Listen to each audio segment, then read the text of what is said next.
로마서 9장 1절에서 18절 말씀이야. 조이야, 오늘 바울 아저씨의 마음속에는 아주 깊은 슬픔과 고통이 있었어. 왜냐하면 자기가 너무나 사랑하는 가족과 친척들, 즉 이스라엘 사람들이 예수님을 믿지 않았기 때문이야. 바울 아저씨는 내 사랑하는 가족들이 구원받을 수만 있다면 내가 대신 저주를 받아서 예수님에게서 끊어져도 괜찮아요 라고 말할 정도로 엉엉 울며 슬퍼했단다. 이스라엘 사람들은 원래 엄청난 복을 받은 사람들이었어. 하나님의 자녀가 되는 약속도 받았고 훌륭한 조상들도 있었지. 무엇보다 영원히 찬양받으실 하나님이신 예수님이 육신으로는 바로 그들 가운데서 태어나셨거든. 그런데 왜 그들은 예수님을 믿지 않았을까? 그럼 하나님의 약속이 실패한 걸까? 바울 아저씨는 절대 아니라고 하셔.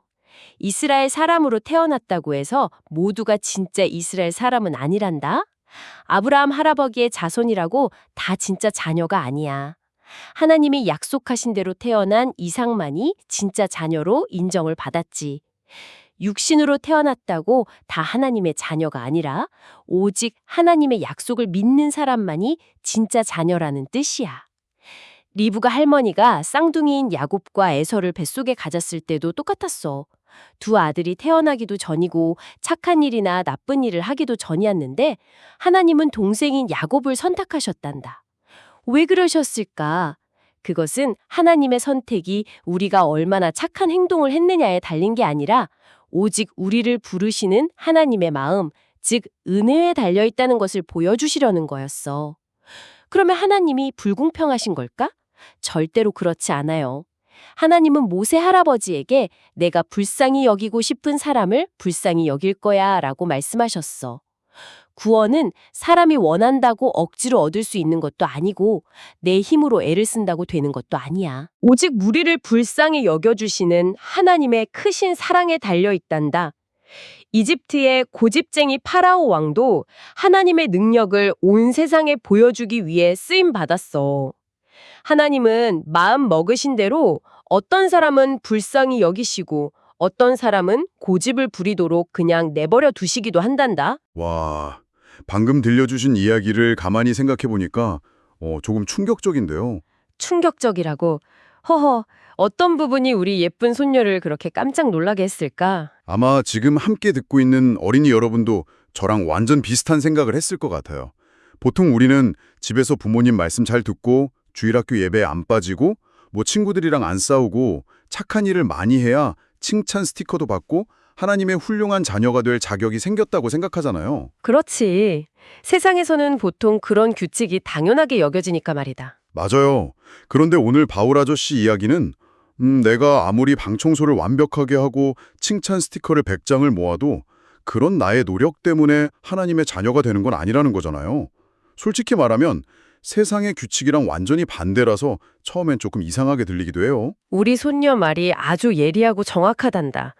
아마 지금 이 깊은 말씀 묵상을 함께 듣고 있는 어린이 여러분이나 부모님들도 고개를 끄덕이고 계실 거야. 네, 다들 깜짝 놀라셨을걸요. 우리가 사는 세상에서는 달리기에서 1등을 해야 금메달을 지고 돈을 내야만 물건을 살 수 있으니까요. 네가 한 만큼 돌려준다는 게 기본이잖아요. 바로 그거지. 세상의 계산법은 늘 그렇단다. 그런데 하나님의 나라는 그 계산법이 완전히 다르거든. 그래서 바울 아저씨가 오늘 이야기의 시작부터 그토록 엉엉 소리내어 울면서 가슴 아파했던 거란다. 아하, 바울 아저씨가 그토록 슬퍼하면서 펑펑 울었던 이유가 바로 그 계산법을 착각한 사람들 때문이었군요. 차라리 내가 저주를 받아도 좋으니까 내 사랑하는 민족이 구원받게 해달라고 애원하셨잖아요. 그래.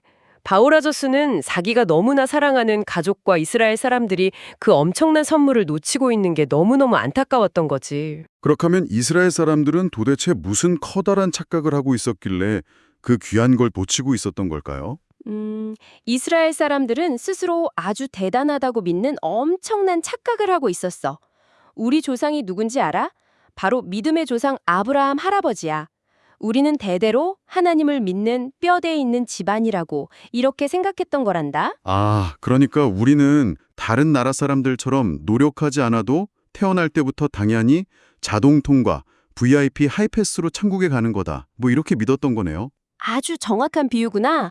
마치 부모님이 아주 큰 부자면 그 자녀들도 자기가 땀 흘려 일하지 않아도 당연히 그 재산을 물려받아서 부자가 되는 것처럼 말이야.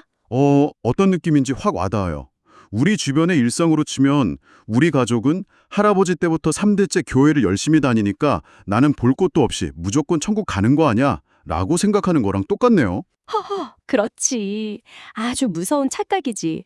그런데 하나님 나라의 구원은 부모님의 통장이나 아파트처럼 자식에게 똑딱 물려줄 수 있는 물건이 아니라는 뜻이잖니. 맞아요. 부모님이 밥을 두 그릇 드신다고 해서 내 배가 부른 건 아니니까요. 바로 그거란다. 내 부모님의 믿음이 내 믿음이 될 수는 없는 거니까 말이야. 그래서 바울 아저씨는 이런 사람들의 착각을 산산조각 내기 위해서 성경에 아주 오래된 옛날 이야기를 꺼내신 거란다. 아, 그게 바로 아까 처음에 들려주셨던 리브가 할머니의 뱃속에 있었던 쌍둥이, 형 에서와 동생 야곱 이야기군요. 그래, 맞단다. 그런데 말이야, 여기서 할아버지가 우리 손녀와 어린이 여러분을 대신해서 조금 뾰족한 질문을 하나 던져보고 싶구나. 뾰족한 질문이요? 어떤 걸까요? 내가 만약 형인 에서라고 한번 상상해보렴. 엄마 뱃속에 동생이랑 쌍둥이로 같이 들어있어. 아직 세상에 태어나지도 않았단 말이야? 네, 아직 아무것도 안 한 상태죠. 그렇지. 내가 동생 장난감을 뺏은 적도 없고 부모님께 거짓말을 한 적도 없어. 착한 일도 나쁜 일도 단 하나도 한 적이 없는 백지 상태지. 그런데 하나님이 나는 동생인 야곱만 특별히 선택할 거야 라고 하셨다면 어떨까? 솔직히 형인 에서 입장에서는 너무 화가 나고 억울할 것 같은데요? 그치. 하나님은 정말 불공평해요.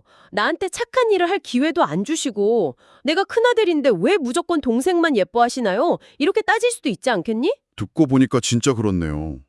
체육 시간에 피고팀을 고를 때도 달리기를 제일 잘하거나 공을 잘 던지는 친구부터 공평하게 뽑는 게 당연한 규칙이잖아요. 하하, 그치. 그게 세상의 공평함이니까. 그런데 시합을 시작하기도 전에 심지어 달리기 실력을 확인해보지도 않고 무조건 한 명만 우승자라고 정해버린 거랑 비슷한 거니까요. 만약 제 일이었다면 저라도 발을 구르며 억울해했을 것 같아요. 하나님이 정말 차별하시고 불공평하신 걸까요? 우리가 생각하는 세상의 기준으로 보면 당연히 그렇게 보일 수 있지. 하지만 구원은 체육 시간 피고팀을 뽑는 문제가 아니란다. 피고침을 뽑는 게 아니면 어떤 차이가 있는 건가요? 만약 이게 정말 누가 더 착하고 훌륭한가를 겨루는 도덕 시합이었다면 놀랍게도 동생 야곱은 절대로 선택받을 수 없는 사람이었어. 어린이 여러분, 야곱 할아버지가 나중에 커서 어떤 어른이 되었는지 혹시 기억나니? 그럼요. 성경책에서 엄청 많이 읽어서 잘 알아요. 야곱 할아버지는 엄청난 장난꾸러기의 욕심쟁이였잖아요. 맞아. 형의 약점을 이용해서 자기 이익을 챙긴 사람이었지. 사냥을 하고 돌아와 배가 몹시 고픈 형 에서에게 팥죽한 그릇을 주고 맏아들의 귀한 축복을 빼앗았죠. 게다가 눈이 잘 안 보이시는 나이 많은 아버지까지 속여서 자기가 털이 많은 형인 척 연기해서 축복 기도를 가로챘고요. 참으로 교활하고 이기적인 모습이었지. 솔직히 말해서 피구팀 주장이었다면 절대 우리 팀으로 안 뽑고 싶은 꾀가 너무 많고 얌체 같은 성격이었어요. 사람의 눈으로 점수를 매기자면 오히려 형인 에서가 훨씬 남자답고 시원시원하고 멋진 사람이었을 거야. 그런데도 하나님이 이기적이고 엉망진창인 야곱을 콕 찍어 선택하신 이유가 뭘까? 그러게요. 진짜 궁금해요. 굳이 왜 야곱을 고르셨을까요? 바로 여기에 기독교가 가진 가장 크고 아름다운 비밀이 숨어 있단다. 신약 성경을 처음 썼던 옛날말 헬라어로는 이것을 엘레에오라고 불렀어. 우리말로 쉽고 풀면 불쌍히 여긴다는 뜻이지. 엘레오, 불쌍히 여긴다. 길을 가다가 무거운 짐을 든 할머니를 도와드리거나 다친 강아지를 보고 아유 가엾어라 하고 가볍게 동정하는 그런 마음을 말씀하시는 건가요? 그것보다 훨씬 더 크고 우리 예상을 완전히 뛰어넘는 엄청난 뜻이란다. 할아버지가 동네 놀이터를 예로 들어 설명해 주마. 놀이터에 아주 고집불통인 아이가 하나 있어. 고집불통이요? 얼마나 말썽을 피우길래요? 얼굴에 집어 던지고 미끄럼틀을 혼자 차지해서 아무도 그 아이랑 놀고 싶어 하지 않아. 자신의 나쁜 행동 때문에 친구도 하나도 없고 매일 외톨이로 지냈지. 부모님들도 저 애랑은 놀지 마 라고 하실 정도야. 어휴, 진짜 아무도 다가가고 싶지 않은 친구네요. 그런데 어떤 아주 높고 훌륭한 분이 그 놀이터에 오시더니 가장 예의 바르게 그네를 타는 착한 아이가 아니라 흑투성이의 고집불통인 바로 그 외톨이 아이에게 다가가시는 거야. 네, 착한 아이를 놔두고요. 그래. 그리고는 그 아이를 두 팔로 꽉 안아주시면서 네가 아무리 나쁜 짓을 많이 했어도 나는 너를 세상에서 제일 사랑한단다. 내가 너를 내 가장 소중한 자녀로 삼아주마 하시는 거지. 와, 그 아이가 사랑받을 만한 예쁜 짓을 단 하나도 하지 않았는데도 불구하고요? 바로 그거야. 오직 사랑으로 가득한 그분의 일방적인 마음, 조건 없는 품어주심. 그게 바로 엘레오란다. 아, 놀이터 비유를 들으니까 마음에 확 와닿아요.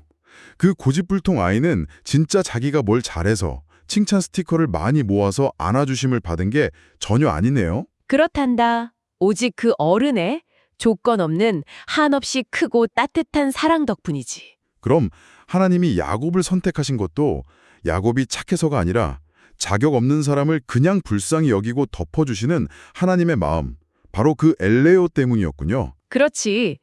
그래서 하나님이 야곱을 먼저 선택하신 건 억울하거나 불공평한 게 아니란다. 구원은 상장이나 아르바이트 월급처럼 내가 땀 흘려 일해서 받아내는 대가가 아니니까. 아, 대가가 아니라 전적으로 주시는 분의 마음이군요. 맞아. 처음부터 끝까지 하나님이 100% 자기 마음대로 결정해서 주시는 완전한 선물이기 때문이야. 우리가 태어나기 전에 사랑하기로 결정하셨다는 건 네가 앞으로 얼마나 예쁜 짓을 하든 혹은 얼마나 큰 실수를 하든 널 향한 내 사랑은 네 행동 때문에 취소되지 않는다라는 하나님의 엄청난 약속인 거란다. 그 말씀을 듣다 보니까 제 마음이 너무 가벼워지고 든든해져요. 사실 저도 제 마음속을 가만히 들여다보면 아까 그 놀이터의 고집불통 아이랑 똑같을 때가 너무 많거든요. 우리 착한 손녀가 그럴 때가 있다고. 그럼요. 내 맘대로 안 되면 떼쓰고 부모님께 짜증내고 동생이랑 싸우고 만약 하나님이 제가 매일매일 얼마나 착한 일을 했는지 채점표에 점수를 매겨서 저를 사랑해 주시는 분이었다면 저는 매일 밤 잠들 때마다 불안해서 엉엉 울었을 거예요.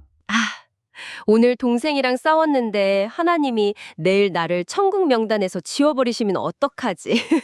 하면서 말이지. 맞아요. 진짜 딱 그거예요. 매일매일 가슴 졸였을 거예요. 허허, 할아버지도 마찬가지란다.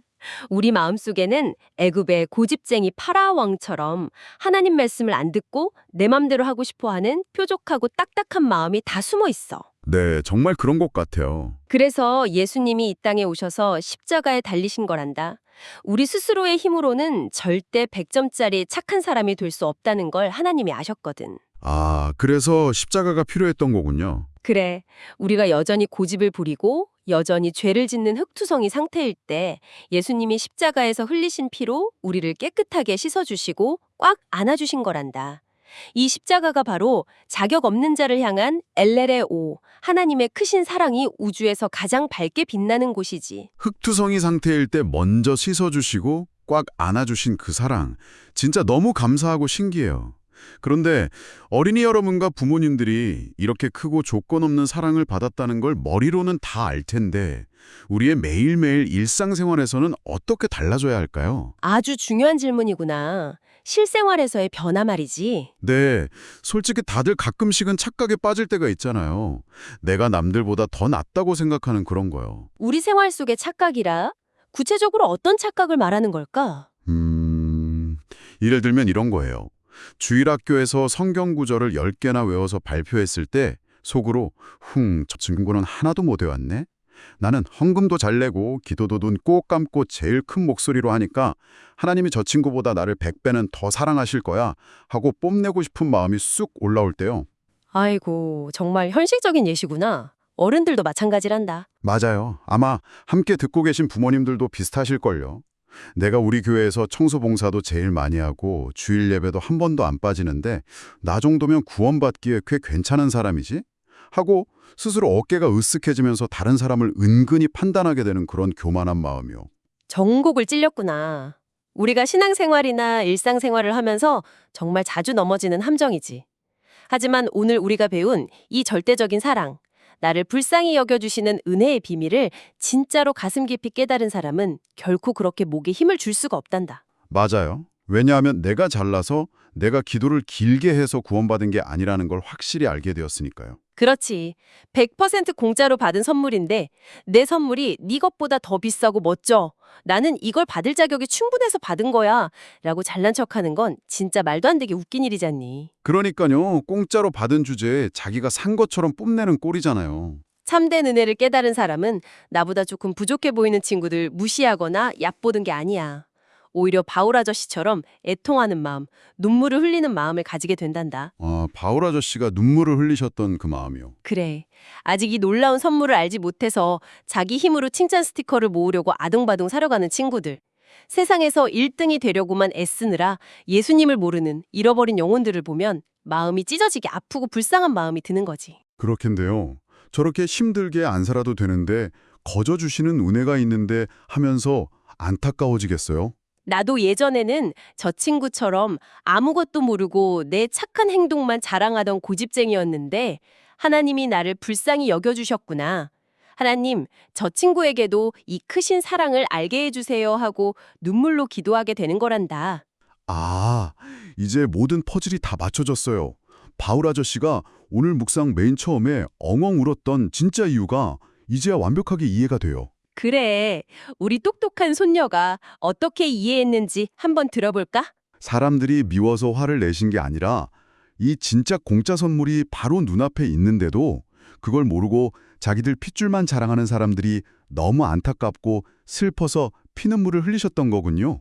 은혜를 제대로 알면 알수록 다른 사람을 깎아내리고 자랑하는 게 아니라 더 따뜻하게 품어주고 불쌍히 여기며 기도하게 되는 거네요. 100점 만점이란다. 우리 예쁜 손녀가 오늘 하나님의 깊은 마음을 아주 훌륭하게 찾아냈구나. 세상 사람들은 자기가 가진 비싼 장난감, 학교 시험에서 100점 맞은 것, 넓은 집과 큰 자동차를 자랑하기 바쁘지. 네, 항상 자기가 잘난 것만 보여주고 싶어 하잖아요. 하지만 아무 자격 없는 나를 먼저 꼭 안아주신 하나님의 크신 사랑을 아는 우리는 우리 입술에서 나오는 고백이 완전히 달라야 한단다. 완전히 다른 고백이라면 어떤 고백을 해야 할까요? 하나님, 저는 빈손이고 아무 자격도 없는 고집불통이지만 이런 저를 먼저 찾아와 안아주시고 십자가의 사랑으로 구원해 주셔서 감사합니다. 평생도록 내가 잘난 것이 아니라 나를 불쌍히 여겨주신 하나님의 은혜만 자랑하는 예쁜 자녀가 되겠습니다. 매일 아침 눈을 뜰 때마다 이런 겸손하고 아름다운 고백을 올려드리는 우리가 되었으면 좋겠구나. 어린이 여러분, 그리고 부모님, 여러분은 오늘 무엇을 결심했나요? 단계 5. 오늘의 기도. Prayer Script.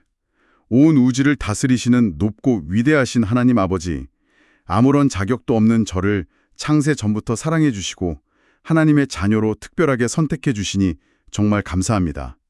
제가 구원받은 것이 제 노력이나 착한 행동 때문이 아니라 오직 저를 불쌍히 여겨주신 하나님의 크신 은혜임을 잊지 않게 해주세요.